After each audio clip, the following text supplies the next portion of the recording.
कृतिकॉन।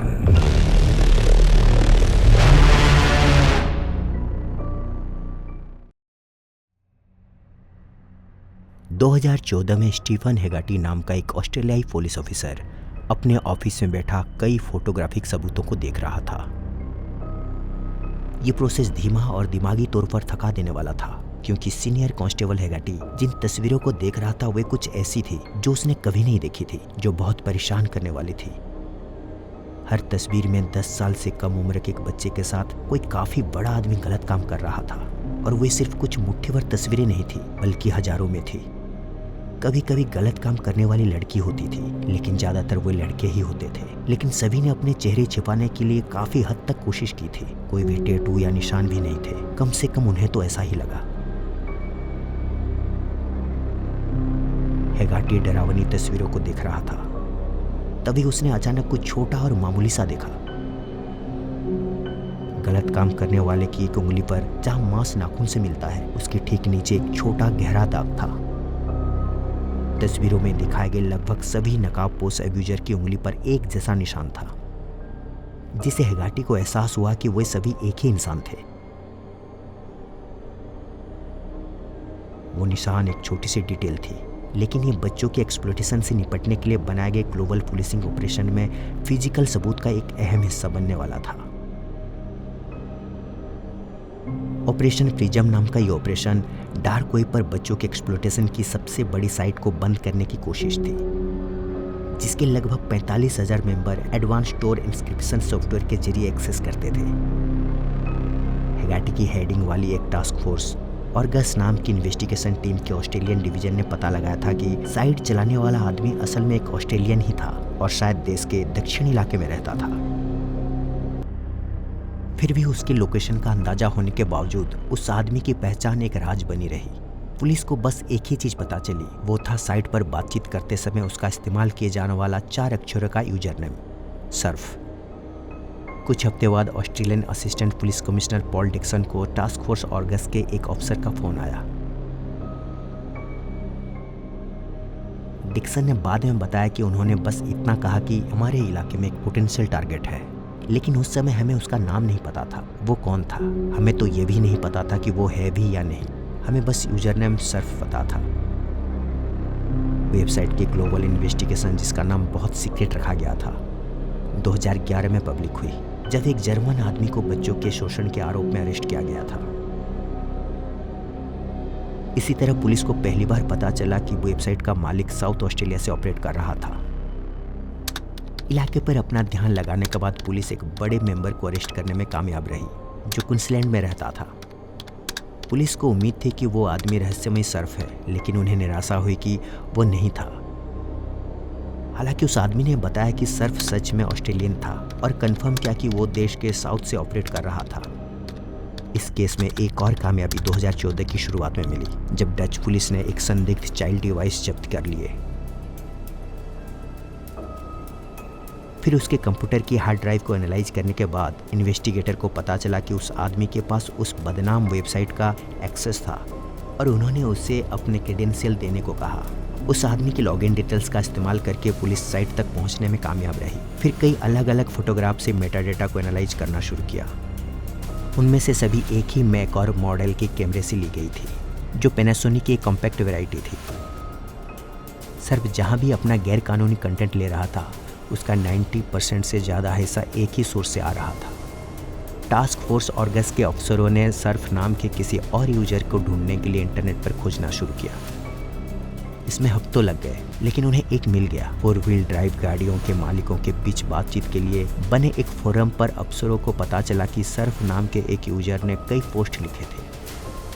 Surf ने दावा किया कि वो एक अनुभवी ऑफ रोडर है और गाड़ी को सभी तरह के रोड के लिए सबसे अच्छे टायर और सस्पेंशन के बारे में अपनी राय रखता था। लेकिन अधिकारियों ने तुरंत ही टाइपिंग का लगभग एक जैसा तरीका नोटिस किया। उन्हें पता था कि ये वही सर्फ था जो बदनाम बिना नाम वाली वेबसाइट से था। उन्हें बस सबूत ढूंढना था। 2 दिन बाद सर्फ के हजारों पोस्ट और कमेंट्स देखने के बाद पुलिस को एक बड़ी कामयाबी मिली। सर्फ के पोस्ट किए गए कई लिंक टूटे हुए थे और उनसे सिर्फ 404 पेज ही वापस आ रहे थे। लेकिन एक काम कर रहा था और उन्हें बस उसी की जरूरत थी। ऑफिसर्स ने खुद को एक फॉक्सवैगन अमारोक को घूरते हुए पाया, जो 2010 से VW द्वारा बनाया जा रहा एक क्रू कैब पिकअप ट्रक है। लेकिन सबसे जरूरी बात यह थी कि ट्रक की ट्रांजिशन प्लेट दिख रही थी और इसे नेशनल डेटाबेस में डालने के बाद एक ही नाम वापस आया, शेनन मैकलुल। बैकग्राउंड चेक के बाद पुलिस को सच में एक बहुत ही चौंकाने वाला खुलासा हुआ। शेनन मैकलुल दुनिया में बच्चों के शोषण से जुड़े मटेरियल के सबसे बड़े सप्लायर में से एक, लगभग 10 साल में अलग अलग वॉलंटियर प्रोग्राम के जरिए बच्चों और युवाओं के साथ काम कर रहा था। लेकिन इससे भी बुरी बात यह है कि बैकग्राउंड चेक के समय शेनन साउथ ऑस्ट्रेलिया के डिपार्टमेंट फॉर चाइल्ड प्रोटेक्शन का एक फुल टाइम एम्प्लॉय था, जिसका मतलब है कि दर्जनों बहुत कमजोर बच्चों तक उसकी सीधी पहुंच थी। टास्क फोर्स ऑर्गस के ऑफिसर्स तुरंत एक्शन में आ गए और मैकलुल के बारे में जितना हो सके उतना डेटा और सबूत इकट्ठा किए। अगर वे सजा की गारंटी चाहते हैं तो उन्हें जितना हो सके उतना मजबूत केस चाहिए था, लेकिन इसका मतलब था कि वे अपना समय बर्बाद ना करें और मैकलुल को साइट ऑपरेट करते रहने दें, जिससे अनगिनत मासूम बच्चों को बहुत नुकसान हो जाएगा, जिसे ठीक नहीं किया जा सकता। जैसे जैसे जांच आगे बढ़ी, पुलिस को और एक परेशान करने वाली बात पता चली। 2013 की गर्मियों में एक अनजान टिप देने वाले ने शेनन के employer department for child protection से कांटेक्ट किया और दावा किया कि उसने इस मामले में एक बच्चे के बारे में गलत कमेंट किया था। शेनन को ऑफिशियल जांच पेंडिंग रहने तक 3 महीने के लिए सस्पेंड कर दिया गया था। लेकिन हैरानी की बात यह है कि साफ इनकार और सबूतों की कमी के बाद उसे काम पर लौटने की इजाज़त दी गई। जांच करने वाले पुलिस ऑफिसर्स को इन नई डिटेल से स्वाभाविक रूप से उल्टी आ रही थी और यह साफ था कि मैकलुल हर जगह बच्चों की सेफ्टी के लिए एक साफ और मौजूदा खतरा था। लेकिन मैकलुल और उसकी शक्ल से एनालिसिस से ही उन्हें अब तक की सबसे बड़ी कामयाबी मिली। टास्क फोर्स ऑर्गस के एक ऑफिसर को एक बहुत ही अजीब काम दिया गया था। उसे ये पहचानने का काम दिया गया था कि मैकलुल की सोशल मीडिया फोटो में से किसमें उसका हाथ किसी भी तरह की डिटेल में दिख रहे हैं। मैकलुल की सोशल मीडिया फोटोग्राफी सबूत में मौजूद गलत काम करने वालों में अपने चेहरे छिपाने की बहुत कोशिश की। सिर्फ एक चीज जो उन्हें सच में अलग दिखाती थी वो थे उनके हाथ, या यूं कहे कि उनकी उंगलियां। इसका मतलब था कि उस ऑफिसर ने मैकलुल के हाथों की तस्वीरों को क्रॉप करने में घंटों लगाए, साथ ही बच्चों की ट्रैफिकिंग या शोषण में शक के घेरे में आए कई और लोगों के हाथों के हिस्सों को भी। फिर इन तस्वीरों को बड़ी मेहनत से डिजिटल बेहतर बनाया गया, जब तक कि तस्वीरों में गलत काम करने वालों की पहचान के लिए इस्तेमाल न किया जा सके। फिर एक दिन सीनियर कांस्टेबल स्टीफन हेगर्टी ऑफिसर से मिलने उसके स्टेशन आए, ये देखने के लिए कि वो कैसा काम कर रहा है। ऑफिसर मैकलुल के हाथों की तस्वीरों को बेहतर बनाने की प्रोसेस में था और जैसे ही हेगर्टी ने उन्हें देखा, उसका जबड़ा खुला रह गया। शेनन की बीच वाली उंगली पर जहां मांस नाखून से मिलता है, ठीक नीचे एक छोटा गहरा दाग था। यह वही था, तस्वीरों वाला आदमी। ये शेनन था। वो सिर्फ बच्चों के शोषण से जुड़े मटेरियल के दुनिया के सबसे बड़े बेचने वालों में से एक नहीं था, वो इसे बनाने में सीधे तौर पर शामिल था और ऑस्ट्रेलिया के कुछ सबसे कमजोर युवाओं तक उसकी सीधी पहुंच थी। जैसा कि हम पहले ही बता चुके हैं, शेनन को तुरंत न पकड़ने का फैसला किया गया था। पुलिस शेनन को इन्वेस्टिगेशन के बारे में बताए बिना चुपके से उसके बारे में सबूत इकट्ठा करना चाहती थी, क्योंकि ऐसा करने से उसे दूसरों को चेतावनी देने या जरूरी सबूत मिटाने का मौका मिल सकता था। लेकिन जब पता चला कि वो न सिर्फ साउथ ऑस्ट्रेलियाई के चाइल्ड प्रोटेक्शन डिपार्टमेंट का कर्मचारी था, बल्कि बच्चों के घिनौने शोषण में भी एक्टिव था, तो पुलिस को एहसास हुआ कि उनके पास उसे जल्द गिरफ्तार करने के अलावा कोई चारा नहीं है। फिर भी शेनन के कई सबूतों मिटाए बिना उसे सफलतापूर्वक अरेस्ट करने के लिए पुलिस को एक बहुत नाजुक लेकिन अहम ऑपरेशन की प्लानिंग करनी पड़ी। एक ऑफिसर ने बताया कि कुछ प्रोग्राम और टेक्निक है जिनका इस्तेमाल करके कोई व्यक्ति अपने डिवाइस को हमारे लिए पूरी तरह से बेकार कर सकता है। इससे कोई फर्क नहीं पड़ता कि आप कौन हैं, आप अंदर नहीं जा रहे हैं। और अगर हमारे मामले ऐसा होता तो हमें वैसा नतीजा कभी नहीं मिलता जैसा हमें मिला। इस ऑपरेशन की पूरी सफलता के लिए हमारी टाइमिंग और बारीकी बहुत जरूरी थी। आखिरकार 10 जून 2014 की शाम को शेनन मैकलुल घर पर बैठा था, शायद अपने पूरे साम्राज्य की देखरेख कर रहा था। तभी उसने अपने सामने के दरवाजे पर हल्की सी दस्तक सुनी। वो अपनी कुर्सी से उठा, अपना लैपटॉप बंद करना भूल गया, फिर सामने के दरवाजे की तरफ गया, ये देखने के लिए कि कौन दस्तक दे रहा है। दस्तक की आवाज़ से लग रहा था कि कोई पड़ोसी या शायद कोई दोस्त या रिश्तेदार भी हो सकता है। लेकिन जब उसने दरवाज़ा खोला और पाया कि कोई नहीं दिख रहा है, तो वो चारों ओर देखने के लिए बाहर निकला। जैसे ही उसका जूता कंक्रीट से टकराया, सीनियर कांस्टेबल हेगर्टी ने उस पर हमला कर दिया। उसे धक्का दे दिया और नीचे बैठा दिया। फिर सेनन को बताया गया कि उसे अरेस्ट कर लिया गया है और उसे चुप रहने हैं ये याद दिलाया गया। उसने कुछ नहीं कहा। हैगर्टी ने बाद में कहा कि मैकलुल हैरान रह गया था, मानो उसे किसी भी तरह के कानूनी नतीजों की उम्मीद नहीं थी। फिर भी जैसे ही लॉ एनफोर्समेंट को उसके पते पर रेड करने की वजह साफ हुई, मैकलुल पीला पड़ गया और ऐसे घूरने लगा जैसे कैटेटोनिया में जा रहा हो। वो खत्म हो गया था। जैसी जिंदगी वो जानता था वो हमेशा के लिए बदलने वाली थी। मैकलुल के पकड़े जाने के कुछ ही मिनटों के बाद ऑस्ट्रेलियन पुलिस एजेंसियों के कई ऑफिसर उसके अपार्टमेंट के चारों ओर जमा हो गए। सीनियर कांस्टेबल हैगर्टी लाउंज में सबसे पहले पहुंचे थे। वहां एक छोटी भूरी कॉफी टेबल पर मैकलुल का तोशिबा लैपटॉप रखा था, जो अभी भी एक एक्सटर्नल हार्ड ड्राइव से कनेक्टेड था, जिसमें बेशक बहुत सारा बेकार मटेरियल था।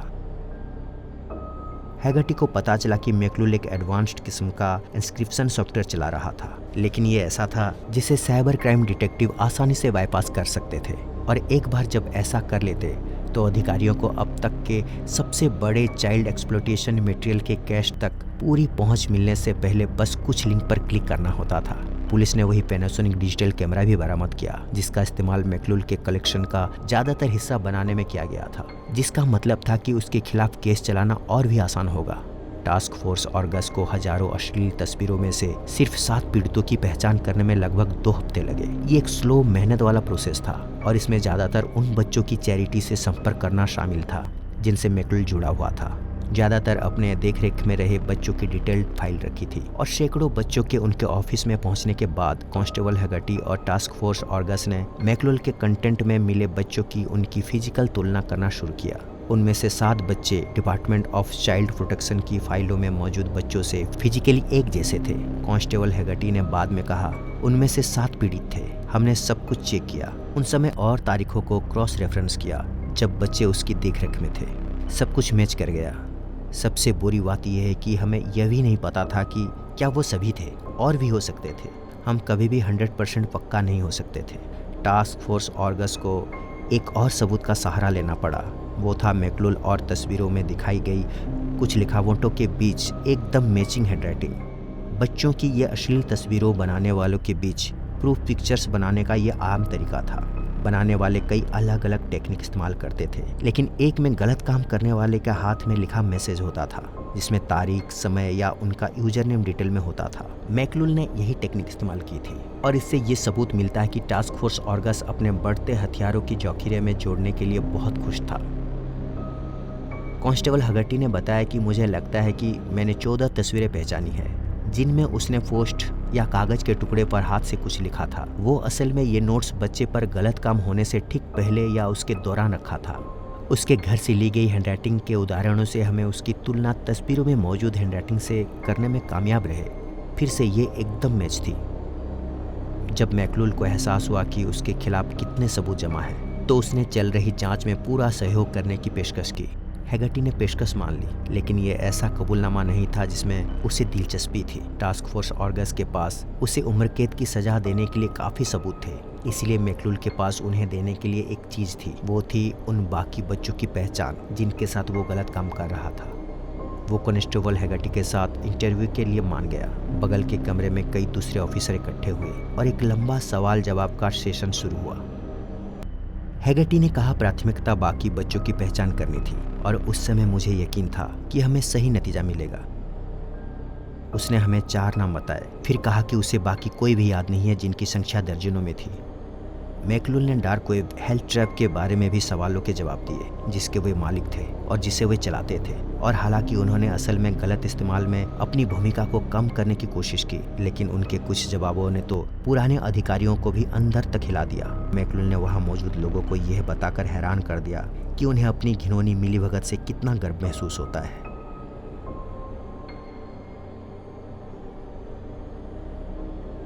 एक गवाह ने बताया, पहले इंटरव्यू के बाद हम थोड़ी देर कार पार्क में बैठे रहे, बोल नहीं पा रहे थे। मुझे लगता है कि मैकलुल ने जो कहा था उससे हम थोड़े हैरान थे। 2 घंटे इंटरव्यू के बाद हैगर्टी को एहसास हुआ कि मैकलुल असल में कितना चालाक और शैतानी तौर पर समझदार था। उसने बताया कि उसके तरीके बहुत चालाक थे।